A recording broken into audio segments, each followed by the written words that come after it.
السلام علیکم۔ اپنے بچوں کو بارش کے اس موسم میں بیماریوں اور دیگر خطرات سے بچانے کے لیے ان تجاویز پر ضرور عمل کیجیے۔ اپنے بچوں کو ہوادار، آرام دہ اور واٹر پروف کپڑے پہنائیں۔ نمبر 2، اپنے بچوں کو بارش سے بچاؤ کا حفاظتی سامان جیسا کہ چھتری، برساتی کوٹ وغیرہ ضرور فراہم کریں۔ نمبر 3، موسلا دھار بارش میں اپنے بچوں کو گھروں کے اندر رکھیں۔ نمبر 4، حفظان صحت کے اصولوں پر عمل کریں جیسا کہ کھانے سے پہلے ہاتھ لازمی دھلوانا اور بازاری کھانوں سے بچوں کو پرہیز کرنا۔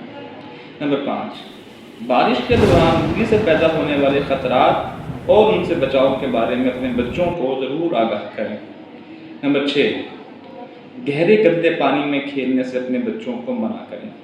نہ صرف یہ آلودہ ہوتا ہے بلکہ اس میں خطرناک حشرات الارض جیسا کہ سانپ وغیرہ بھی ہو سکتے ہیں۔